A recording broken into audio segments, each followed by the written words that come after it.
Hello children, this is the class for 8th standard, second language English subject. We will start today the Jamaican fragment lesson. Okay.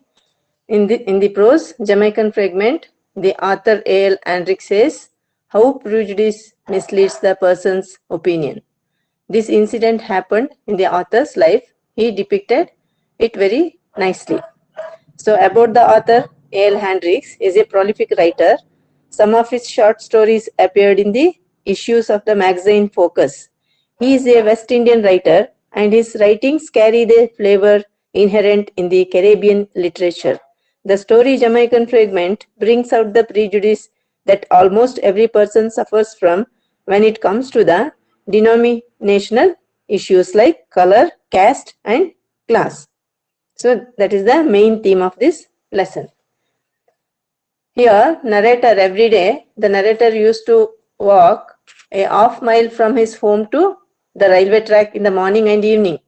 The walk is pleasant to him because of the red and green roofed bungalows, green lawns and garden on either side of it gives good exercise. So every day, A.L. Hendricks, the author, taking a walk, morning half a mile and evening half a mile from his home to office and again back to home. And he saw some incident on the way.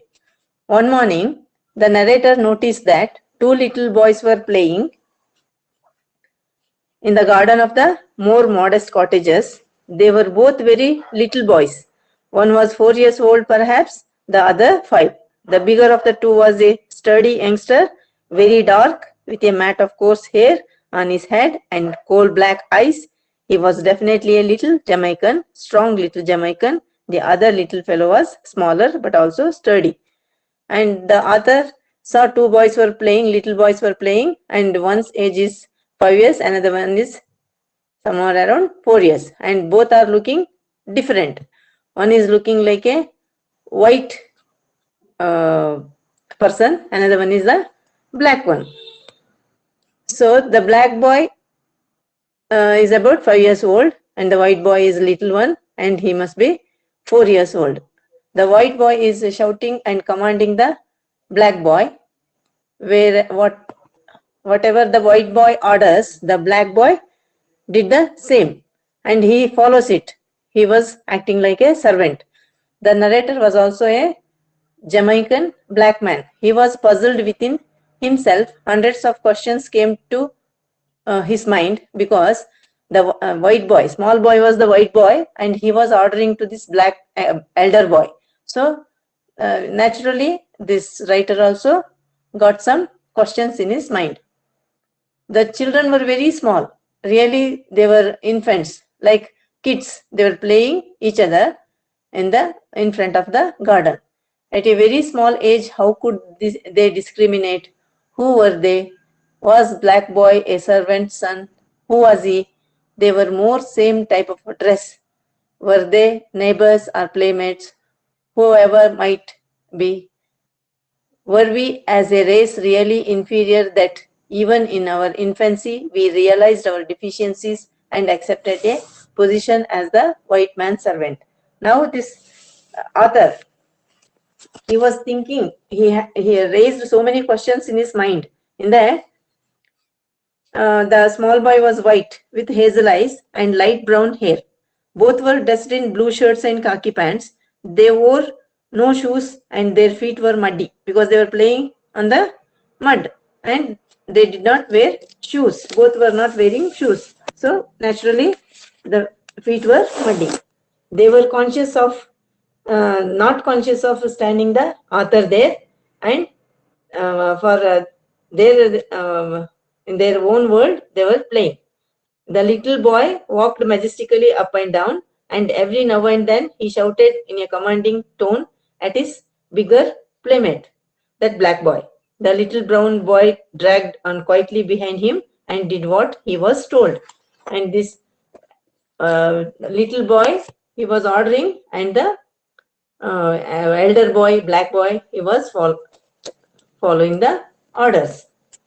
What are the orders? Pick up the stick. The dark boy picked up stick. Jump into the flask. The dark boy jumped. Get me some water. The dark boy ran inside the house. The white boy sat down on the lawn and he brought water for this small boy. And the author was amazed. The author went on asking these questions to himself for a whole day. His faith in his people was shaken. He did not find the boys in the afternoon again, he thought deeply. And while returning home, he did not see boys were playing there, and the questions were ringing in his mind.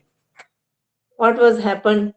Who is this white boy and who is this black boy? And he was confused whether this white boy is owner's son and the black boy is servant's son. And they are staying in that same uh, house, and that boy's father might have a servant in this white boy's house, and this boy used to come for the play, but they were dressing alike, and both were in blue shirts and khaki pants, and only the general appearance of the personality is different, but the dressing code is same.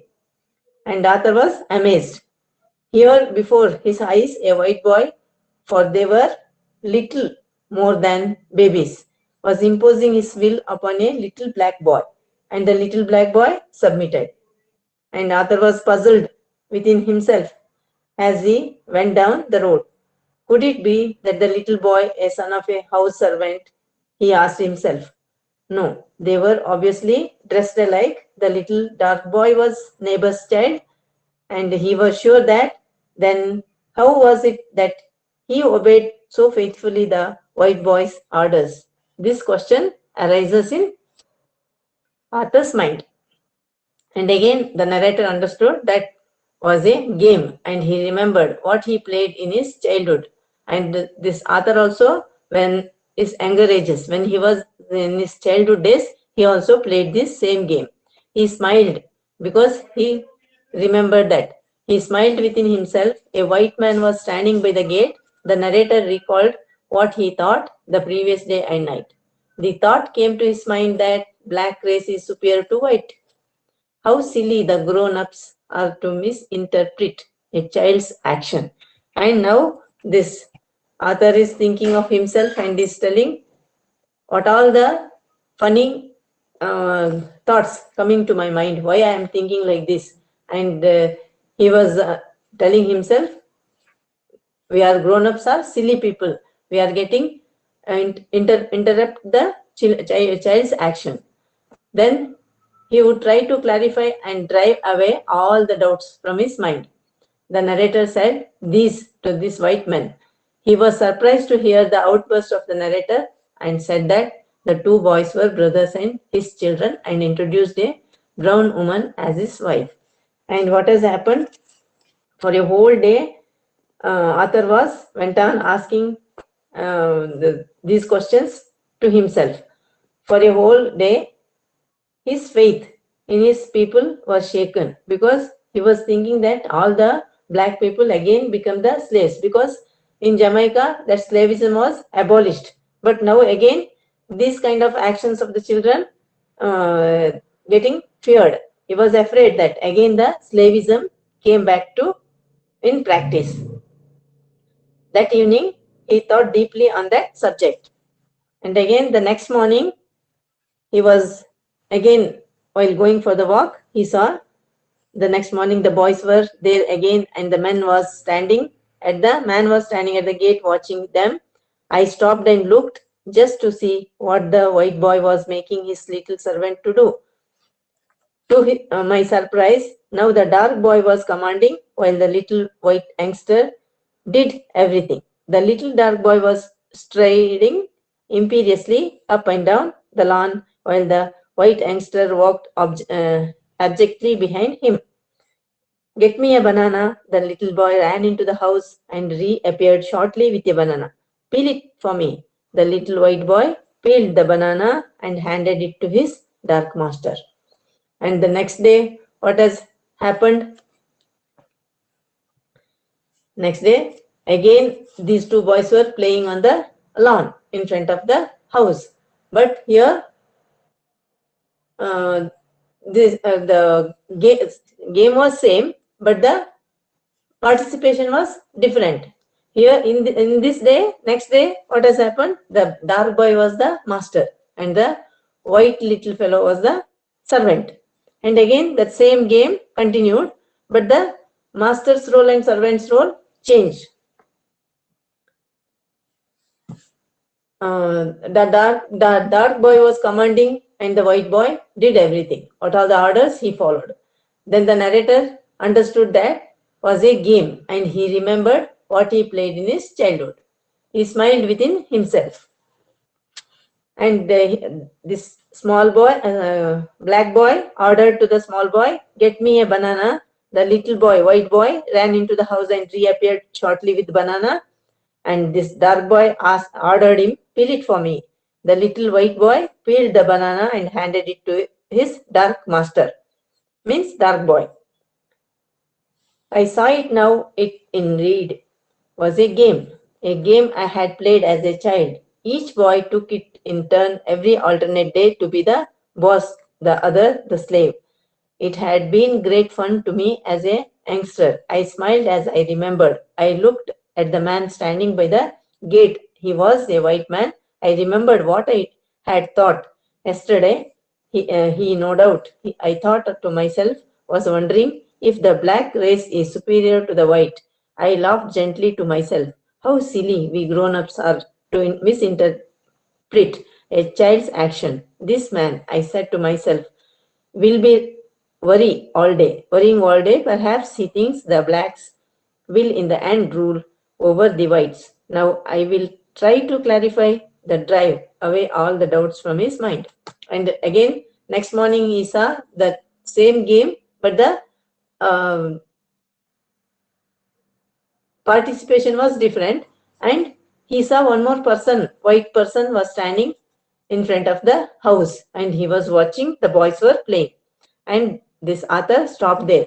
He want to clarify the doubt. And what is, perhaps you are thinking that one day or the other